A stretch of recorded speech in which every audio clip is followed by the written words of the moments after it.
Summer, and today I have 10 tips for making your Alaskan cruise spectacular. I'm Shannon Germain, and this is Nix the Norm.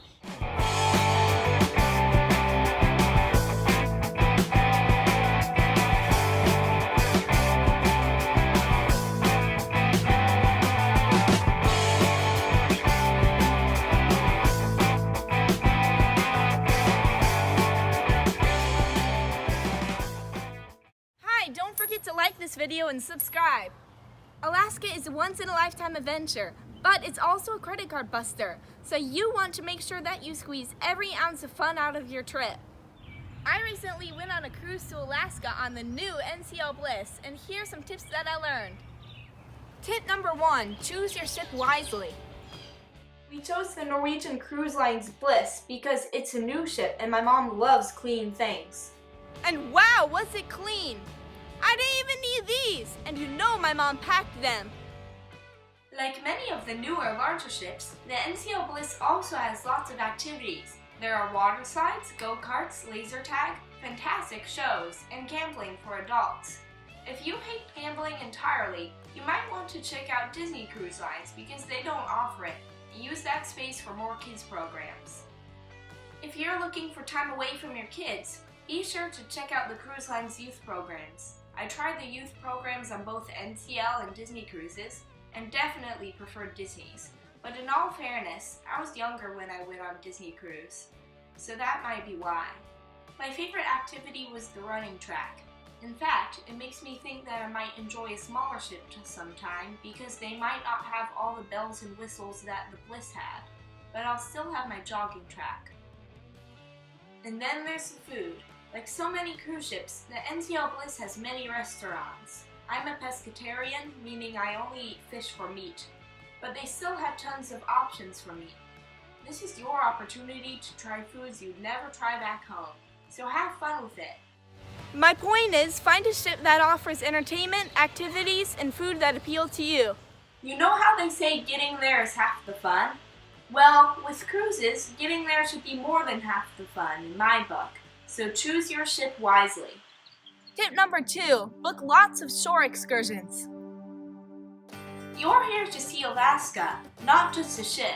But the trouble with Alaska is that the weather is usually unpredictable, so some of your shore excursions might get canceled. Of course, only book what you can afford because you might end up doing all of them. But in our case, our Skagway helicopter tour to a glacier was canceled due to high winds. Fortunately, we had wonderful shore excursions at other ports that we can look back on happily, including the Neats Bay Bear Watch out of Ketchikan with a float plane going there and back. It was incredible. Here's some handy advice. Find the guide with the bear spray. Meet your new best friend. Be his shadow. He assured us that the bears prefer the salmon to us, but I liked having him close by. In Juneau, we did the Mendenhall Glacier and the whale cruise. Honestly, the Mendenhall Glacier was a bust. It was cold and rainy, and even though we took the longer hike out to the glacier, we could barely see it very well with the poor visibility that day. Looking back, we would have skipped the Mendenhall Glacier because we got to see much more impressive ones from the ship later that day, like this one right here, and this beauty. I never even had to leave my balcony to see it. Tip number 3, pack wisely.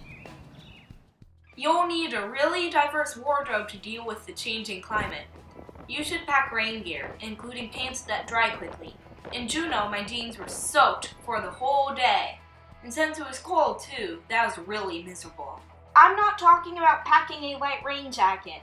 I'm talking about packing a 100% waterproof rain slicker with a giant hood. The kind that is so plastic, you smell like you're emitting toxic fumes. And according to some sources on Google, you might be. Pack layers, and a hat, and gloves. But listen, don't wig out if you forgot something. There are tons of places to buy things in port, and actually, I found most of them to be really reasonably priced. Also pack bathing suits for the water slides in the pool, if you're going on a ship with these amenities. And don't forget to pack your sunscreen. Tip number 4, know yourself and what you like and book accordingly. Take some time to do some soul searching about the kind of adventurer you are.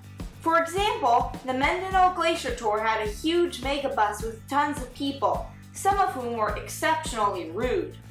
See that smile on my face? I was faking it on that bus.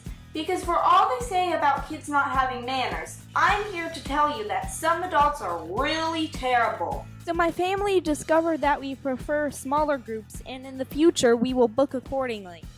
Do you like fine dining? Make sure that you have good dining choices available. Are you a pescatarian like me? Vegetarian? Vegan? Die-hard carnivore like my dad? Blech! Take a look at the kinds of foods they have available on your ship before you book. Ask questions when you're booking things. This is your big chance to make your trip exceptional.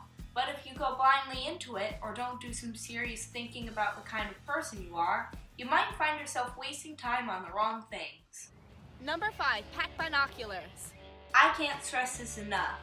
I know the good ones are expensive, but you're taking a once-in-a-lifetime adventure and you will really miss out on a lot if you don't have some.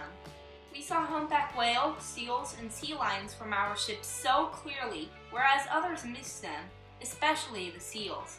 When your ship is coming up to the glaciers, be sure to look at the big chunks of ice in the water that you pass along the way, because you'll see some of the cutest seals ever on there.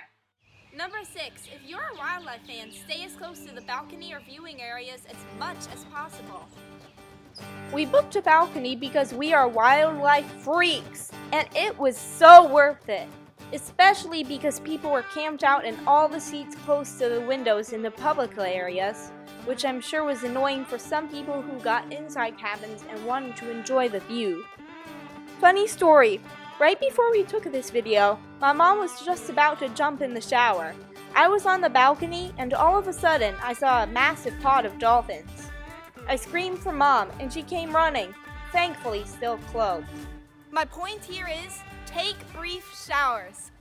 Ditto for whales. You'll see whales from your ship if you keep your eyes open. So short bathroom breaks are a must. Number 7, talk to the cruise line when booking. I know. We prefer to do everything online too. Talk to a person? Oh no, not that! But seriously, it can be worth it. We got the right person on the line because he helped us find a really big balcony for the same price as the other smaller balconies because he looked hard at the layout of the ship. Ask questions. If you don't get a good representative, call back again and again, because every person you talk to has something to share. Same goes for booking shore excursions. You have to remember that people who work for cruise lines generally go on a lot of their own cruises and shore excursions. They usually enjoy sharing with you what they've learned on their own trips. Tip number 8, do your research. I know that research sounds boring, but it's actually really fun, and it's a great way to get excited for your trip. Check out Cruise Critic, and even TripAdvisor and Yelp are really helpful for learning about ports and restaurants. All this research helped us learn that in one of our ports, Victoria, we'd enjoy it more if we skipped the shore excursions and just checked out the city on our own because it's a great walking city and none of the excursions appeal to us. And we discovered the best ice cream ever in the process, Jackson's right at Fisherman's Wharf. Number 9, book your shore excursions early. You don't want to go all the way to Alaska and come home without getting your preferred selfie, so book early. There is a dog sledding adventure we were considering, but it sold out months in advance.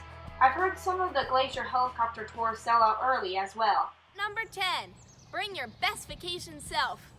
Most important tip, and happily it applies to all vacations. You're on a vacation. Act accordingly. Leave your work behind. Leave your school behind. Leave the stress behind. Don't check your work emails and texts so regularly, even if you sprain for Wi-Fi. And if you're a kid like me, look up from your phone, because whatever your friends are posting on Instagram can wait. And that cute puppy video that just went viral isn't more interesting than what's happening around you. Thanks for watching. If you enjoyed this video, be sure to like this video and subscribe. And also check out my website at www.nixthenorm.com.